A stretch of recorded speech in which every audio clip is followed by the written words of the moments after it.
नमस्कार दोस्तों, बड़ीस में आपका स्वागत है। होप करते कि आप सभी बहुत अच्छे होंगे।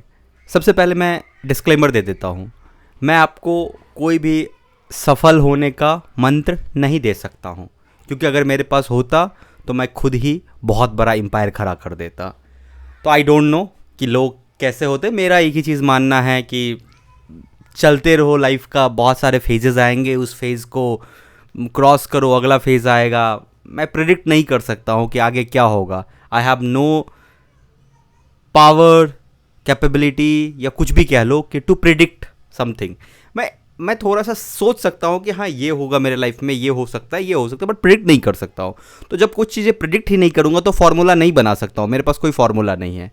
बट कुछ चीज़ें, कुछ गलतियाँ जो एकदम नहीं करनी चाहिए कॉलेज में, वो मैं आपको ज़रूर बताऊँगा। साथ ही मेरा कोर पर्पस होता है कि मैं जो चीज़ें सीख रहा हूँ, जो मुझे फ़ायदा कर रहा है, वो आपके साथ शेयर करूँ ताकि आप उस चीज़ को इम्प्लीमेंट करो। साथ में चल रहे हैं, मैं भी अपना संघर्ष कर रहा हूँ, आप भी अपना संघर्ष कर रहे हो। Let's do our journey together. Okay, एक चीज़ याद रखना, एक चीज़ मैं पहले बता देता हूँ। क्या होता है कि जब हमारे पेरेंट्स हमें कुछ चीज़ें बताते हैं या कुछ चीज़ें समझाते हैं तो वो चीज़ें हमें नहीं समझ में आती है, हमें लगता है कि ये इरिलेवेंट बातें कर रहा है। But to be very honest, वो भी अपनी जगह पे बहुत हद तक जो हमें डायरेक्शन देते हैं थे।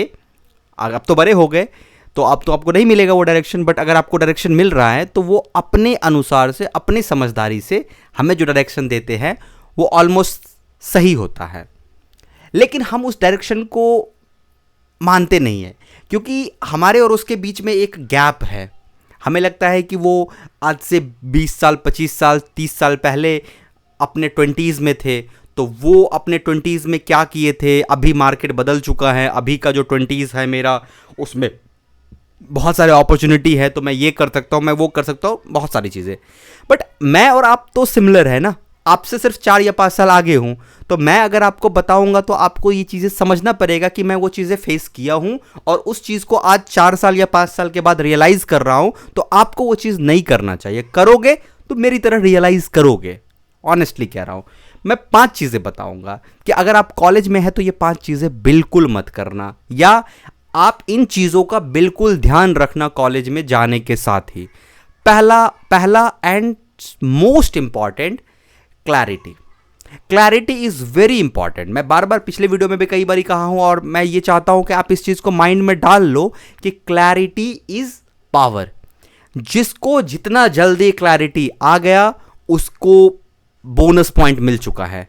मीन्स कि उसको प्रिपरेशन करने का, उसको तैयारी करने का, उसको बोनस पॉइंट ऑलरेडी मिल चुका है। Why? Because they have clarity.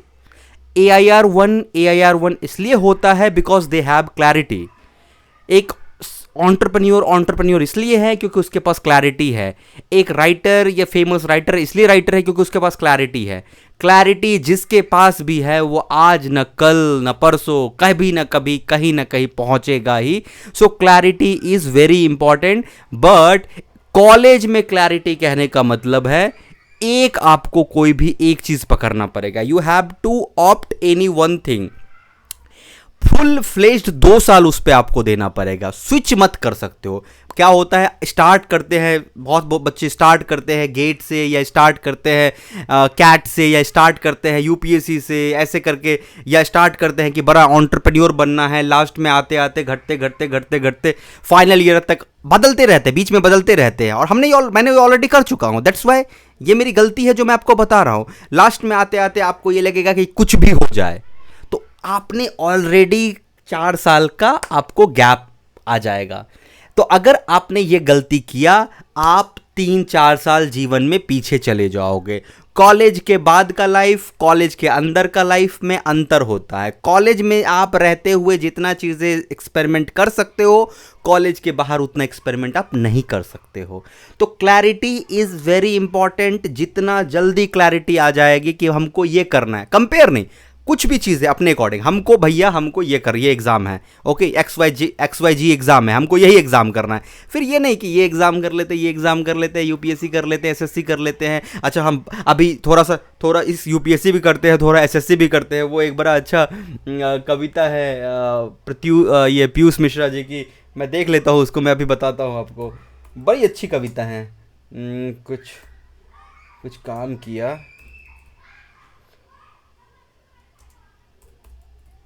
कुछ इश्क किया, बहुत अच्छी कविता है, मैं सुना देता हूँ। कुछ इश्क किया कुछ काम किया, फैज़ अहमद फैज़ का दिख रहा है। कुछ इश्क किया कुछ काम किया, वो लोग बहुत खुशकिस्मत थे जो इश्क को काम समझते थे या काम से आशिकी करते थे।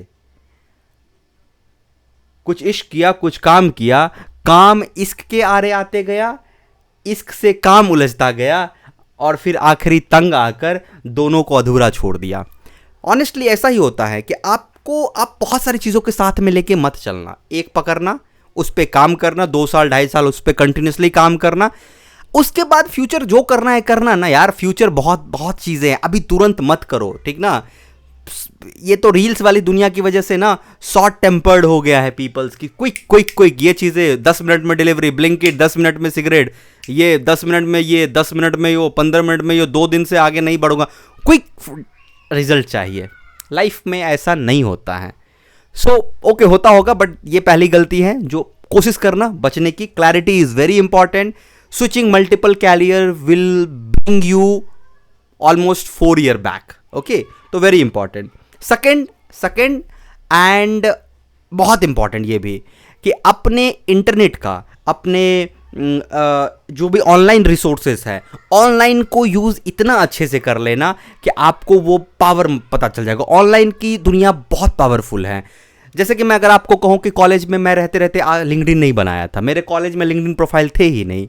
बाद में बहुत टाइम के बाद मैंने लिंक्डइन प्रोफाइल बनाया। हाँ, हम लोग बना लेते हैं, साइन इन कर लेते हैं, उसका मतलब ये नहीं होता कि वो लिंक्डइन प्रोफाइल है। अभी भी बहुत बच्चे मुझे जब रिक्वेस्ट भेजते हैं लिंक्डइन पे, मैं देखता हूँ, मैं सोचता हूँ कि मैं बताऊंगा इसको कि बस वो लिंक्डइन बना लेने से लिंक्डइन प्रोफाइल नहीं बन जाता। LinkedIn is a portfolio, you have to build your portfolio. और पोर्टफोलियो एक दिन में नहीं बनता है, regularly you have to update your LinkedIn. उसको फिक्स करो, उसको स्विच करो, उसमें इंप्रेशन बढ़ने चाहिए, उसमें पोस्ट डालो, जो कर रहे हो वो डालो, अगर कॉलेज में है कुछ पढ़ रहे हो तो वो डालो। ऐसे करके तुम्हारा एक स्ट्रॉन्ग पोर्टफोलियो बनेगा 4 साल में, और ये आपको आगे काम देगा। सो ऑनलाइन रिसोर्स का यूज जितना ज्यादा कर सकते हो उतना करना आज। और ये कोई जरूरी नहीं है कि ये कोचिंग वो कोचिंग, ऐसा कुछ नहीं, सब लगभग सिलेबस सेम ही है, पढ़ाना सेम ही है, तो उसको करना, ओके, उसको करना, लेकिन उसके साथ साथ बिल्ड करना। बिल्ड मतलब मैं ये कह रहा हूं कि ऑनलाइन हमने पढ़ा, उसके बाद हम पाइथन पढ़ लिया ऑनलाइन, लेकिन उसका हमने कोई प्रोडक्ट ही नहीं बनाया, तो पढ़ना बेकार है। अगर तुम मान लेते करंट अफेयर्स पढ़ रहे हो, तो हर रोज का न्यूज़पेपर का एनालिसिस तुमने पढ़ा, लेकिन उस एनालिसिस को जब मंथली मैगजीन जब आप लेते हो, एक मंथ का हर मंथ का मैगजीन होता है, तो जब आप मंथ का मैगजीन लेते हो, आपने जो वो एनालिसिस पढ़ा था न्यूज़पेपर का, यूट्यूब पे आपने हर रोज पढ़ा था, आप उससे कनेक्ट कर पा रहे हो। अगर कनेक्ट नहीं कर पा रहे हो तो वो ऑनलाइन रिसोर्सेज का यूज आप नहीं कर पा रहे हो। तो ऑनलाइन रिसोर्सेज का यूज बहुत ही ईमानदारी से, डिसिप्लिन से करना। लिंक्डइन, इंस्टाग्राम है तो हटा देना। इंस्टाग्राम अगर यूज़ करते हो तो मत करना। अगर तुम एक कंटेंट क्रिएटर नहीं हो तो इंस्टाग्राम को डिलीट कर देना, मत यूज़ करना, ट्रस्ट मी, मत यूज़ करना, ओके, वो तुम्हें बर्बाद कर देगा। बुक्स पढ़ना, ऑडियो बुक्स पढ़ना, गाना सुनना, पॉडकास्ट, टेड टॉक देखना। टेड टॉक तो इतना देख लेना ना कि मैं तुम्हें टेड टॉक सबके बारे में मुझे फाइनल ईयर में जाके पता चला, अच्छा ऐसा भी कोई चीज़ होती है। अपने इंडियंस का टेड टॉक देखने, मोटिवेशनल वीडियो की बात नहीं कर रहा हूँ, टेड टॉक की बात कर रहा हूँ। वो मोटिवेशनल वीडियो नहीं होता है, वहाँ पे अंडरस्टैंडिंग होती है। फिर तुम देखो कि अगर तुम जिस एरिया में हो, मान लेते कि तुम सिविल इंजीनियरिंग में हो, तो तुम अपने सिविल इंजीनियरिंग के जो गॉड माने जाते हैं उन लोगों को फॉलो करो, ओके। कोरा तो अब चलो, पहले मैं कोरा पढ़ता था, लेकिन मुझे यूट्यूब पे उतना ज़्यादा यूज़ नहीं कर पाया, बट कोरा का यूज़ किया था। बट कोरा अब आउटडेटेड हो गया ऑलमोस्ट, क्योंकि सारी इन्फॉर्मेशन अब आजकल यूट्यूब पे मिलने लगी है। तो यूज़ वेरी वाइजली, बट बहुत ज़्यादा यूज़ करना, ये दूसरा। तीसरी और सबसे सबसे सबसे सबसे इंपॉर्टेंट, अपने फाइनेंशियल कंडीशन को आपको समझना पड़ेगा। आप किस फाइनेंशियल कंडीशन से आते हैं उसको आपको समझना बहुत ज़रूरी है। जब मैं समझने की बात कर रहा हूं तो वो ये होता है कि आपको कॉलेज के बाद, कॉलेज का फीस हम कैसे ना कैसे एडजस्ट कर लेते हैं, बट कॉलेज के बाद का लाइफ अलग होता है। तो आपको अपनी फाइनेंशियल प्लानिंग, आपको अपनी फाइनेंशियल अंडरस्टैंडिंग समझनी पड़ेगी। आप अपने पेरेंट्स के साथ बैठोगे कि मेरा कॉलेज के बाद मुझे ये करने का है। मान लेते हैं कि कॉलेज के बाद आपको गेट करने का है, या यूपीएससी करने का है, या अपना खुद का बिजनेस करने का, एंटरप्रेन्योरशिप करने का है, एमबीए करने का है, विदेश जाने का है, जो भी आपका प्लान है, discuss with your parents, understand their financial condition, understand your financial condition, try to integrate it, try to make a common plan, because financial planning के बिना नहीं चल सकते हो। आपको एक भी, आप जब कॉलेज से बाहर निकलोगे तो सिंगल डे स्पेंड करना आपके लिए नाइटमेयर हो जाएगा, अगर आपके बैंक अकाउंट में पैसा नहीं आएगा और कांस्टेंट सोर्स नहीं होगा उस पैसे का, आपके लिए लाइफ नाइटमेयर की तरह हो जाएगी और सिर्फ आप हर रोज डिप्रेशन में बढ़ते जाओगे। तो ये आपको प्लान करना, इसकी समझ बहुत इंपॉर्टेंट है। अंधेरे में तीर नहीं मारना, जरूरी नहीं है कि हमको बहुत बड़ा चीज आज ही कर लेना है। अगर आपको लगता है कि job is your primary need, get it first, get it first.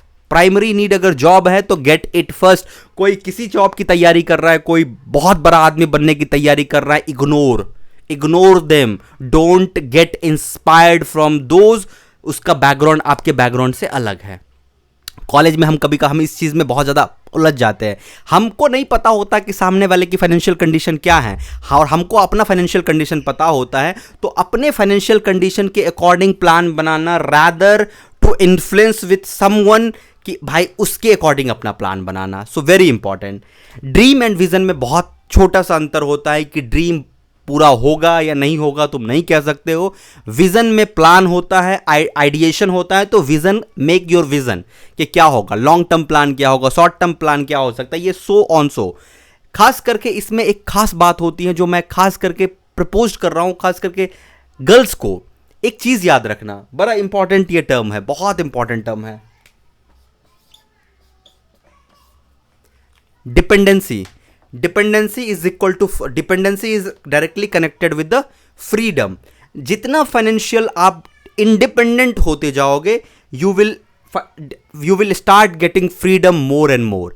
Financially dependency को डिक्रीज करो। अगर तुम फाइनेंशियली डिपेंडेंट हो अपने फैमिली पे, डिक्रीज करोगे, तुम्हारे डिसीजन लेने की क्षमता बढ़ेगी, और जैसे ही डिसीजन लेने की क्षमता बढ़ेगी, you will feel get freedom. Okay, खास करके स्पेशली गर्ल्स, अगर आपको लगता है कि आपके फैमिली में आपके पास डिसीजन लेने की क्षमता नहीं है, फाइनेंशियली इंडिपेंडेंट हो जाओ, फाइनेंशियली ट्राई करो इंडिपेंडेंट होने का, और अपने पे डिपेंड कर लो किसी और को। लेट्स से एग्जांपल, अगर मैं 5,000 अपने फैमिली को देने लगा, तो उससे क्या होगा ना कि हमारी जो फ्रीडम होती है, डिसीजन लेने की जो फ्रीडम होती है ना, वो मेरे हाथ में होगा। That is very important. I proposed you all to understand this one. Okay, ये तो हो गया 3। चौथा, मैं बहुत इंपॉर्टेंट चीज कह रहा हूं इसमें, चौथा जो ये फाइनेंशियल हो गया, चौथा मास्टर इन वन स्किल। ये और ज्यादा इंपॉर्टेंट है। वो जो फाइनेंशियल फ्रीडम की बात की, उससे कनेक्टेड है ये मास्टर इन वन स्किल। जैसे मैं एग्जांपल देता हूं कि मुझे लगता था कि मैं टीचिंग अच्छा कर लेता हूं। ओके, तो अगर मैं टीचिंग अच्छा कर लेता हूं तो मैं उस पर ब्रशअप करता, मैं किसी एक सब्जेक्ट को पकड़ता, उस सब्जेक्ट का डेप्थ अंडरस्टैंडिंग करता, जो मैंने गलती किया। अगर तुम एक अच्छा टीचिंग कर लेते हो तो तुम्हें किसी एक सब्जेक्ट पे इतनी अच्छी अंडरस्टैंडिंग डेवलप कर लेनी पड़ेगी, जिस डेवलप अंडरस्टैंडिंग से तुम जब कॉलेज से बाहर निकलोगे, कुछ नहीं होगा तो तुम सर्वाइव कर सकते हो। That is important. Master in your one skill. अगर वो टीचिंग है तो टीचिंग, सब्जेक्ट का एक्सपर्ट बनना, एक्सपर्ट बनो, लेकिन एक, उसको कहा जाता है ना, jack of all master in none. ऐसा नहीं, jack of all master in one. एक में आपको इतना एक्सपर्टाइज करना है कॉलेज में रहते हुए कि आपको यह अनुभव हो जाए कि साला कुछ नहीं होगा ना इस स्किल से, रोटी कपड़ा और घर के ऊपर छत मुझे मिलेगा। कॉलेज के बाद की लाइफ और कॉलेज के हॉस्टल की लाइफ से अलग होती है। कॉलेज के हॉस्टल में आपको एक बार पे करना होता है, साल भर आपको कोई टोकेगा नहीं, या एक सेमेस्टर तक कोई टोकेगा नहीं। लेकिन जब आप कॉलेज के बाहर निकलोगे तो जिस घर में रह रहे होगे, जिस रूम में रह रहे होगे, उस रूम के ऑनर आपको हर मंथ कहेंगे कि इस बार हम रूम का रेंट बढ़ा रहे हैं, आपको खाने का बिल पे करना पड़ेगा, आलू का मार्केट में रेट बढ़ जाएगा, प्याज का मार्केट में रेट बढ़ गया, सब कुछ का इंपैक्ट आप पे आएगा, इंटरनेट का बिल बढ़ जाएगा, सब कुछ का इंपैक्ट आएगा। तो to be very honest, make a skill. एक स्किल आपको डेवलप ऐसी करनी पड़ेगी जिससे कि आप एक्सपर्ट हो जाओ। अगर आपके अंदर थोड़ी सी भी टीचिंग स्किल है तो मैं कहूंगा कोई भी एक सब्जेक्ट में एक्सपर्ट बन जाना। चाहे तुम अगर किसी भी एग्जाम, अगर गेट एग्जाम की तैयारी करते हैं तो उसमें से कोई एक सब्जेक्ट को पकड़ना, उसमें एक्सपर्ट बन जाना। अगर आप यूपीएससी की तैयारी करोगे तो उसमें कोई एक सब्जेक्ट को पकड़ना, उसमें एक्सपर्ट बन जाना। अगर आप कैट की तैयारी कर रहे हो तो उसमें एक सब्जेक्ट पकड़ना, एक्सपर्ट बन जाना। अगर आप किसी ऐसे एग्जाम की तैयारी भी नहीं कर रहे हो, आप सिंपली प्लेसमेंट की तैयारी कर रहे हो, तो आप एटलीस्ट जो फिजिक्स केमिस्ट्री मैथ है, कोई तो एक सब्जेक्ट होगा जो आपके स्ट्रांग होगा 10th-12th में, कोई भी एक सब्जेक्ट का आप एक्सपर्ट बन जाना।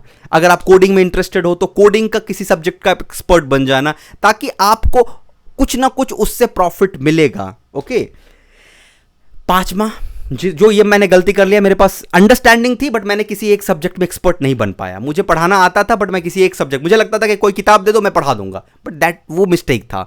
एक सब्जेक्ट में मुझे एक्सपर्ट बनना पड़ेगा ताकि मैं बोर्ड पे खड़ा हो जाऊं, तो मुझे किसी किताब, मुझे किसी की जरूरत नहीं है। मैं 5 दिन तो सिर्फ बिना सिलेबस देखे ही पढ़ाना स्टार्ट कर सकता हूं किसी भी एक सब्जेक्ट में। इस लेवल पे आपकी अंडरस्टैंडिंग होनी चाहिए।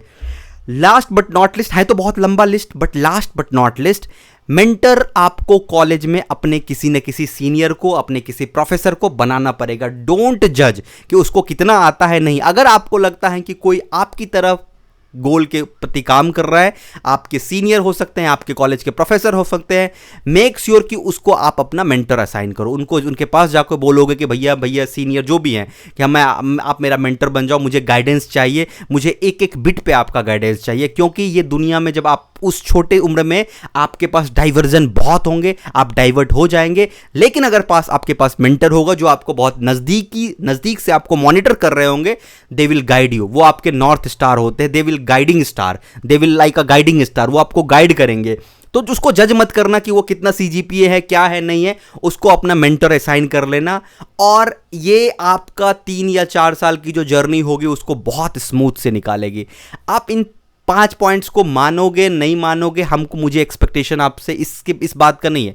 मेरा ये कर्तव्य है कि मैं आपको बताऊं। अगर इन सब चीज़ों को कंपेयर करके आगे बढ़ोगे तो आप कॉलेज के बाद इस स्टेज पे रह जाओगे जिस स्टेज पे मुझे पहुंचने में 4 या 5 साल लग गए। तो 4 या 5 साल का अगर आप गैप नहीं चाहते हो 4 साल आप कॉलेज के निकलने की, वो कॉलेज का जो 4 साल है वो यूटिलाइज हो, तो आपको ये चीज़ें करनी पड़ेगी। Signing off.